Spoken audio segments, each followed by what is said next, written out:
Alrighty, we are rolling, and I got my notes right here.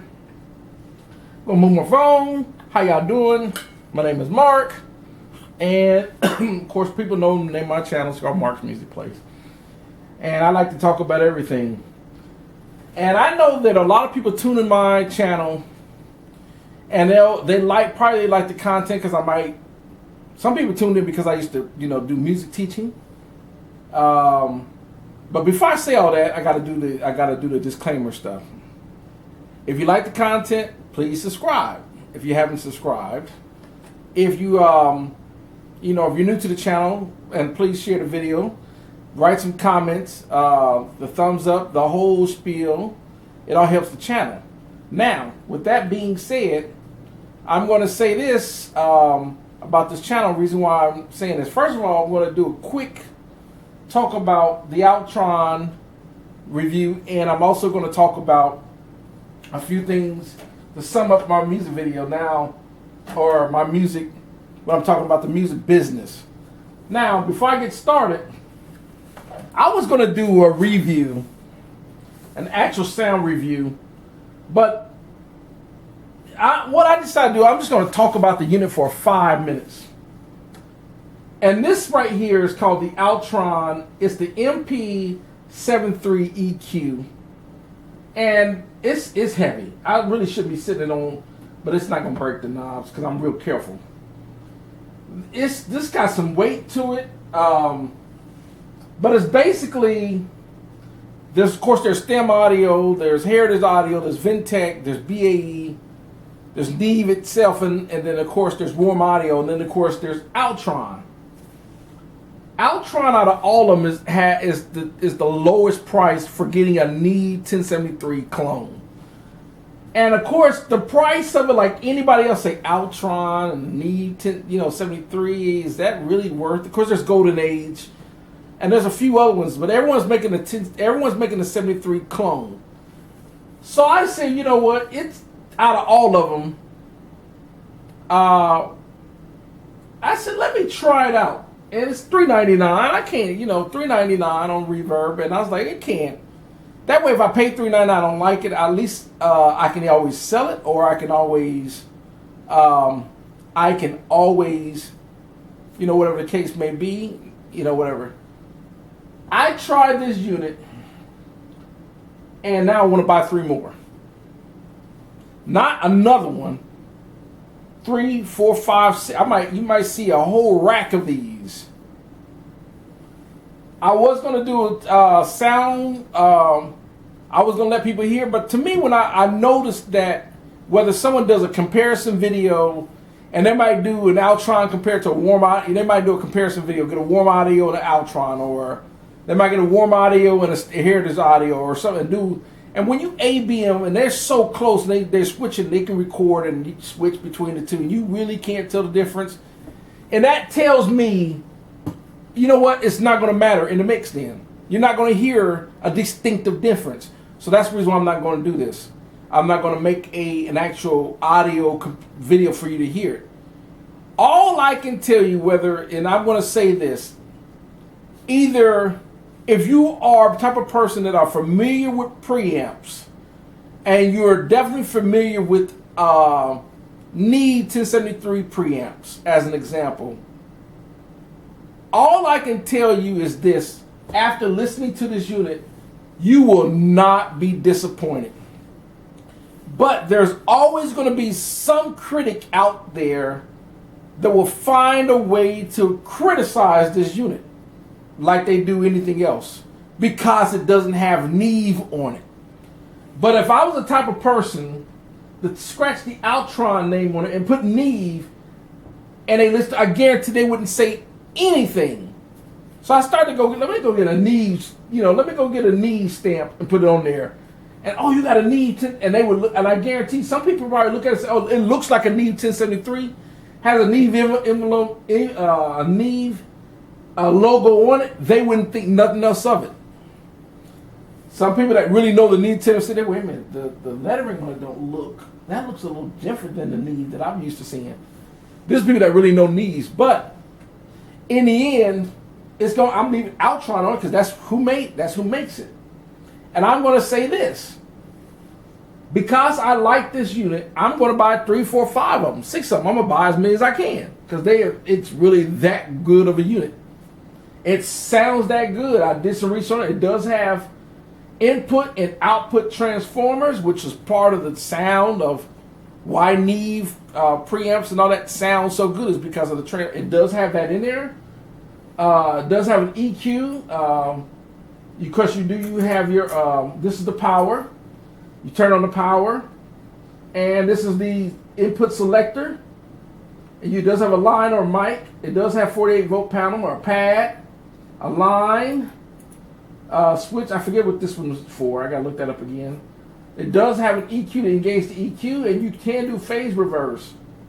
Other than that, it does have your EQ, your high, your mid, your low, and your mid and your low. You can select different frequencies on it. It does have a filter on it for 30, 60, 100 hertz of high pass filter and an output. And when I plug it with the mic, it sounds extremely warm and it sounds nice and full, and it's a really, really nice sounding preamp. That's why I said, so by me telling you that I'm going to get 3, 4, 5 more of these, that ought to tell you. And by me saying that, you don't have to take my word for it. You don't have to invest in these. You can look at a different company. Some people are going to get other companies. Some people are going to get the warm audio. Some people are going to spend. Some people are going to spend. I don't know. Heritage Audio. They're going to spend for Ventec.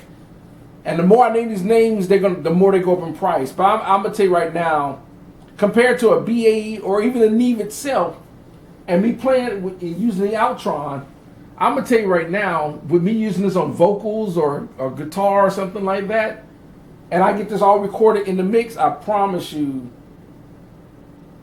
people that use the more expensive gear are not going to sound better, in my personal opinion. So that's all I'm going to say about the Alctron. This is amazing. It is a very well built, high quality. This is a very well built. The buttons are solid, well built unit. So that's all I'm going to talk about on that. That's my review on it. The review is it's really good to me. I'm getting more of these. That's all I can tell you. That they sound great. Now the only other part I want to make on this video is this. The only other thing I want to say on this video on this is I noticed when I was talking about the music industry. I was talking about the music industry, right? There are some people that probably watch some of the videos. I know I only had 50 views, 80 views, 100 views. So maybe that's not important. Some people was like, well, I just want to create songs. Okay. There's nothing wrong with wanting to write songs. I'll pick a DAW. Excuse me. Of your choice. Excuse me. You pick a DAW of your choice. I don't care if you use Ableton Live, Reasons, Reaper, Harrison Mix Bus, Studio One, Pro Tools, Cubase, Cakewalk. It doesn't matter. FL Studio. You pick one of these DAWs and now you just want to write songs. Now, some people, I don't know what people's intent to create music. Whether they, it doesn't really matter. I'm not going to start naming all these plugin companies. Because we know them. Isotope, Sound Toys, Plugin Lines, and so forth. So, a lot of people are probably just getting on the internet. They probably find channels like mine. And they're probably like, you know what? I'm just going to, all I'm going to do is I just want to write songs. Some people, I don't know if people are looking to get themselves making a music career, and they want to actually find a way to start making money and being a professional artist and traveling and touring and being on stage and having invites to the Grammys and being able to go to award NAMM shows and and and interact and network and collaborate and all the whole. I don't know if people want to do that, or some people just want to stay and they're just, maybe some people are just, all they're interested in is just strictly creating music in their bedroom. Well, my next question would be then, if you just want to say, well, you know what, I'm just going to create some music in my bedroom or whatever the case, I'm going to maybe take some of the tracks, maybe upload them to SoundCloud and Reverb Nation, and then maybe people will listen to my songs and they'll like my music, and that's all I want. Well, if that's the case, do you ask yourself, do it really need to be professionally mixed and mastered?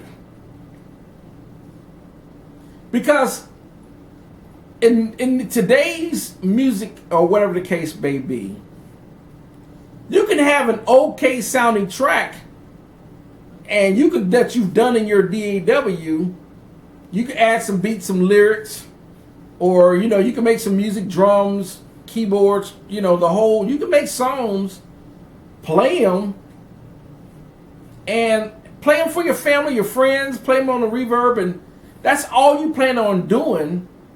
Then there is really absolutely no reason to know how to use a compressor properly. You can make it where as long as it's not sounding distorted, or whatever the case may be, but there's really no need to really learn how to master your DAW, and learn how to mix, and learn how to master, and learn how to make this stuff sound like a professional industry standard product. There's really no need to become an independent artist, because you don't plan on traveling or none of that. But if you want to be, let's say your goal is to be like Mariah Carey on this wall. Mariah Carey's network is over 500 million. As an example, you want to be a recording artist on her magnitude. Mariah Carey can sell out a 10,000 ticket show. Beyonce can do the same thing. Jay-Z can do the same thing. All these rappers, all these singers, these bands, YouTube, Rolling Stones, and all these people can still sell out concert bands. If that is your goal, then you evidently, when I post videos and I see I'm not getting a whole lot of views, that tells me people just aren't interested in, they don't care about why should I know about a Grammy or a Billboard, or American Music Award, or why should I learn? Because I'm not seeing. Now, some people are writing, I'm getting maybe 5, 6, 8 thumbs up and a few comments on that part. Sometimes, I've noticed that sometimes I'll see people that maybe have subscribed because I've talked about the Allen Heath board. It's got 10,000 views. I don't know, maybe YouTube has maybe YouTube is making sure that videos that I don't talk, if they're not talking about the Allen and Heath console as an example, maybe they're not reaching people. I don't know. That sometimes when I make these videos and I want to start talking about, for example, the ISRC code, which stands for International Standard Recording Code. That's the kind of code that is attached to your music when you actually make a master sound recording for selling. And it's going to be, digitally downloaded, or you actually put on a hard copy, like, on a CD. And you also want to understand what your UPC code is. You also want to make sure you have an IPI code, because that's the code that's attached to the songwriter who wrote the song. So they can track, all your stuff is being tracked through these codes. You want to understand what publishing does, administrators. You want to know about your rights. There are a lot of people who don't know the difference between, they'll get themselves associated with BMI or ASCAP, but they don't know to get associated with, like, Harry Fox Agency, which is the mechanical agency that collects royalties on your behalf of selling digital downloads, or if your stuff is being streamed to Spotify. So let's say you want to put your stuff on Spotify. You can put your stuff on Spotify, and Spotify probably even allow you to upload your stuff to Spotify. But if you're not registered and you don't have no intent of doing anything, you're not going to receive any royalties. That's money you could be making on Spotify, especially if it's streaming. Because if a record, I guarantee an artist signed to a record label and their stuff is on Spotify, well, guess who's getting the money? The record label. They're getting money for those streams. They put that in their 360 deal. So if I don't get feedback, for me trying, or if I'm not getting enough feedback for telling people, trying to let them know how does a publishing company really works. What is the performance right organization really doing? Just like with Billboard. How you're charting on Billboard is you're charting based on record sales, radio airplay, such as internet and terrestrial radio. Terrestrial radio is like your radio stations that are land-based. We're talking, Chicago or WKRV or whatever, WTV and a WGTV or whatever the name of the radio ID number. That's all these different places, and they're Boston and New York and Chicago and LA and Seattle and all these different places. That's terrestrial radio. People still listen to 105.5 jams or whatever. People still listen to 96.7 or 87.9 or whatever. People still listen to the radio. A lot of people listen to radio on their way to work. Some people listen to radio on their way back to work. Not everyone's listening to an iPhone or an iTablet or an iPad or an Android, or not everyone's listening to their MP3 player in their library. Some people are listening to the actual radio. But if you don't understand, what BMI or ASCAP is how they're gonna collect money on, I don't think people. Maybe some people already knew this and they're like, well, I'm not interested in that. I'm not really interested in this video because I already knew that. Maybe that's why there's lack of, I'm not getting a whole lot of interaction. I don't know. So all I'm asking, and I just want to get feedback. I need to get feedback. When I'm talking about the RIAA, Billboard, are you registered with SoundScan? Are you registered with Sound Exchange? Are you registered with RIAA?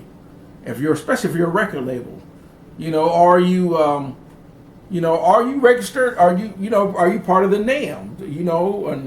And so forth. Do you are you associated with a lot of organizations? Are you networking?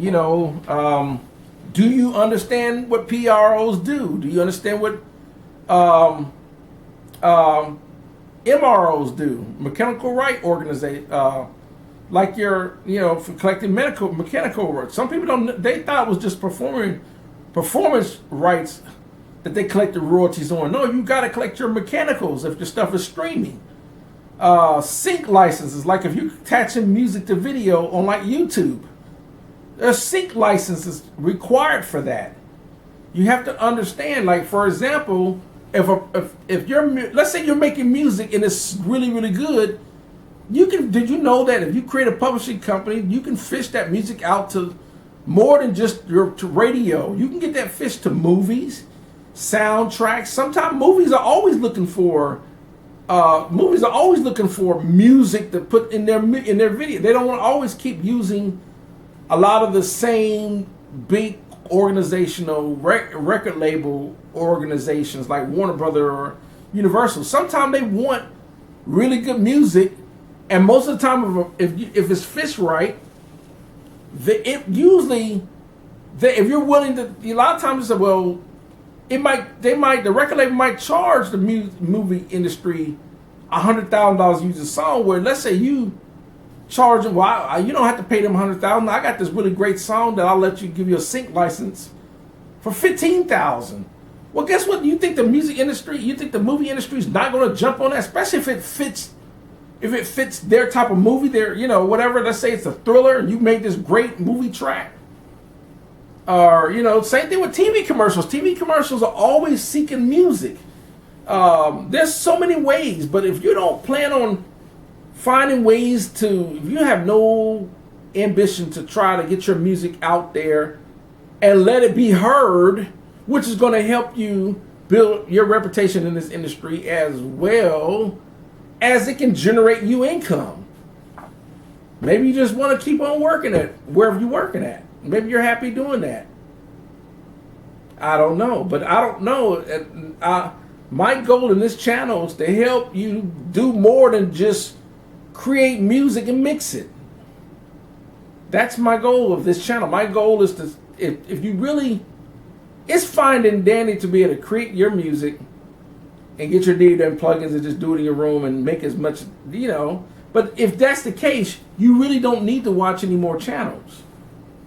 Because most people already know how to do that. It don't have to be good if you don't plan on doing anything with it. It doesn't have to be good. But if you want to start sharing your music and people like your music and maybe you want to have this potential to, you know, you want your stuff to, you want to become this phenomenal producer and you want people to start, you know, you want to start receiving all the accolades.